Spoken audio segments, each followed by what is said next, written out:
Red Zone TV nga bulijjo Sebamude Patrick Nzemberawo ne updates. Uncle Palaso yagudde mu bintu olunaku olwejja.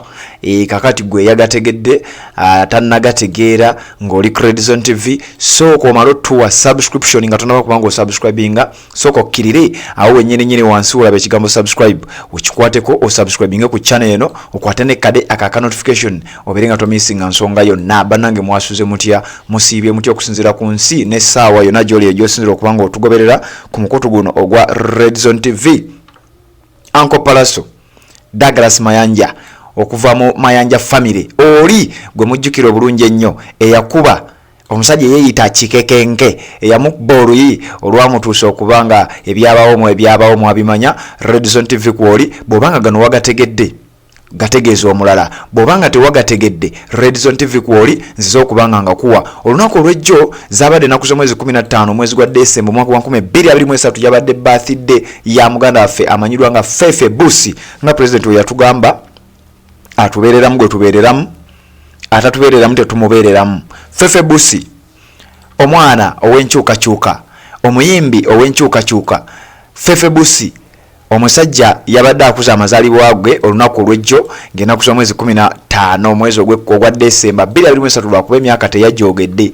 Uncle Palaso Douglas Mayanja n'abanga naye yabadde omu ku bayimbi banne, yabadde omu ku bagenyi, yabadde omu ku bakyali ba Fefe Busi abayitiddwa okubeerayo wali nga Fefe Busi acelebratinga amazaalibwa ge, naye ayina ebintu bye yaguddemu awo mu mpolampola. Fefe Busi yabayise nabagaba bannaye mujje ngenda kubanga nkuza amazaalibwa gange ate mumbeererewo bakyali bange mwenna bayimbi bannange mwenna mujje mumbeererewo nga nkuza amazaalibwa gange. Uncle Palaso Douglas Mayanja n'agamba ndi omu ku abo abagenda okubanga tujja mangu sinza kubanga sibeerayo. Kumbe omukulembeze w'eggwanga Robert Kyagulanyi Ssentamu Bad Bobi Wine naye yabadde omu ku abo. In fact ndowooza yabadde n'omugenyi omukulu era ndowooza y'omu ku baasembyeyo n'okwogera. Kati Uncle Palaso yabadde atudde eri mabega, yabadde atudde eri bali.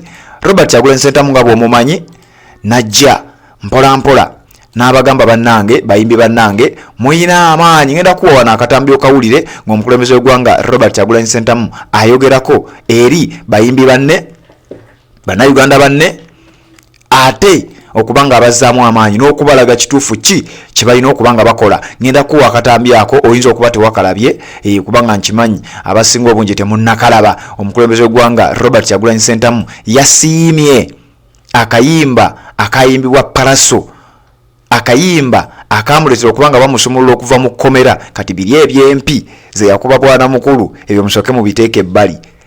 Uncle Palaso yagudde mu bintu. Kati nga sinaba kubanga nkuwa akatambi njagala nsooke nkujjukize ku muganda waffe Haji Haruna omusomi w'edduwa eno nga si mukubi wa nsaasi wabula akwata bukwasi kitabo Kuruhani nga bw'okirabaawo. N'abanga akoola Allah n'akusumulula emikisa n'ebizibu byonna byonna ebikwetoolodde n'abanga abimaliriza.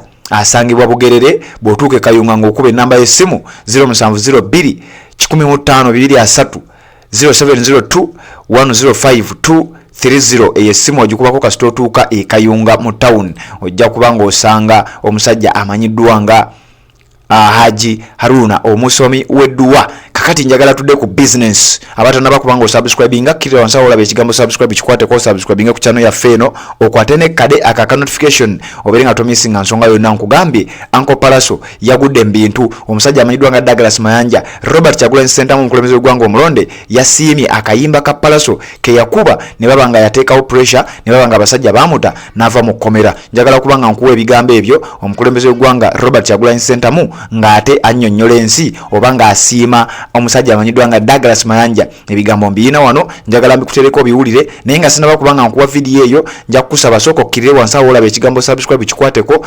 osubscribinge ku channel yaffe eno eya Red Zone TV okwate ku kade akaka notification obere nga tomisinga nsonga yonna otuwe n'ekigalo kirira wansi olayikinga video eno ate bw'obanga osobola tappinga share kwata ako ka button ka share okwate link eyo ogisuule mu WhatsApp groups ez'enjawulo z'olimu ogisuule ewantu wonna wolowooza nti abantu bonna bajja kubanga batambula naffe mu mbeera yonna. Red Zone TV nga bulijjo Samabule Patrick Nzeberawo nga nkuweereza njagala nkuwa ebigambo bino obiwulirize bulungi nnyo. Omukulembeze gwanga Robert Kyagulanyi Ssentamu bye yayogedde bwe yabadde wali ng'ayambako oba ng'abeererawo Fefe Busi okubeera ng'akuza ate amazaalibwa ge ag'emirundi gy'ataatugambye. Sooka owulirize ebigambo bino then nze nzije ate twongere okugayagaya ensonga. Red Zone TV kwoli. Nubia nengere ibyo bitandise nekino nange kanchise omwe artist muri bakabinyo mwana muri bakabinyo musobolo kole cyakabi kinene nnyo gwe Palaso wakuba akayimba ne bateka ku pressure ne banta mwana liga pango pli akakayimba na kauli yanga bude mukomera naye wakuba akayimba sinegenda ku pressure liga liga big up, Uncle P, big up, big up. Abantu bo osobola no fringa n'abatakumanyi ochegera tusobola okufringa abantu tusobola okwogera ntukosa amalobozi gaffe naddala nga twogera ekituufu ne twogera ekituufu ne kikyusa ensi. Big up, Uncle P. Temukiriza jasi bujja muli powerful, never lose that power mwe bakati. Wow, big up president.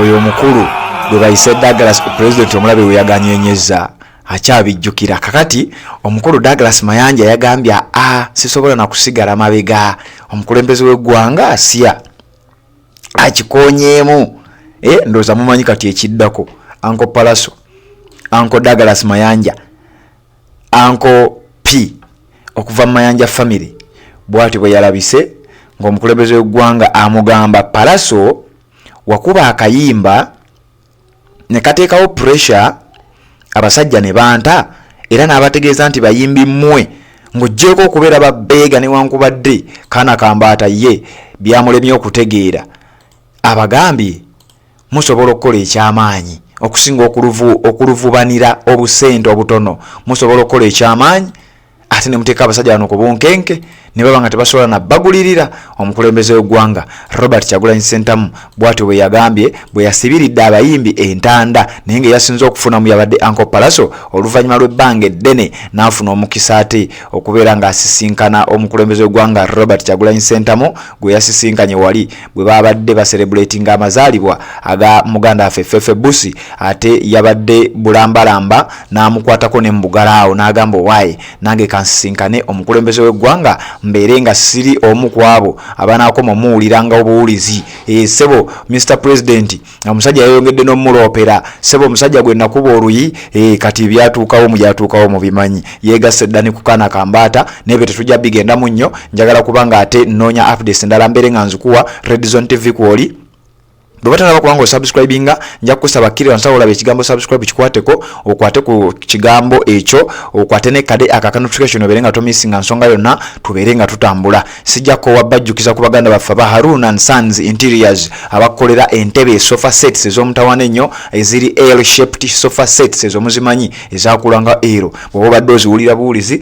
bazikola aba Haruna and Sons Interiors osobola okubanga obatuukirira genda wali ku Tula Road oba otuuse Kawempe kwekyo ekikuba ekidde Kawempe Tula abamanyiyo mumanyiyo nakugambye opposite oba okumpi ne wali Avis Company eyali Avis Company awo wenyini nyino ojja kuba otuuse era ova ku main road ne kilomita tewera ojja kuba batuukako bw'otuukawo ne bikubuzaabuza enamba eri 0753168685 nga bw'ogirabaawo 0753166850 babayita ba Haruna and Sons Interiors bajja kuba bakolera entebe ezigonda entebe ez'omutawanya nnyo n'ebika bya furniture byonna ebyenjawulo by'oyinza okuba nga weetaaga mu office yo mu nnyumba yo oba mu kifo kyonna w'okolera. Red Zone TV kwoli Samabule Patrick Nzemberawo nga nkuweereza embeera nga bwetambula bw'atyo Uncle Palaso we yagudde mu bintu eby'okusisinkana ate omukulembeze w'eggwanga Robert Kyagulanyi Ssentamu ate n'aba nga yayongedde okuba nga amuzzaamu amaanyi oba oli awo n'okusiima akayimba ke yakuba. Tuwuliziganye mu updates eziddako ate tubere nga tweyongerayo nyongera no bajjukiza ku mukutu gwaffe gwa Uganda 1 atanaba kubanga ogusubscribingako kikole tubere nga tusisinkana side eyo.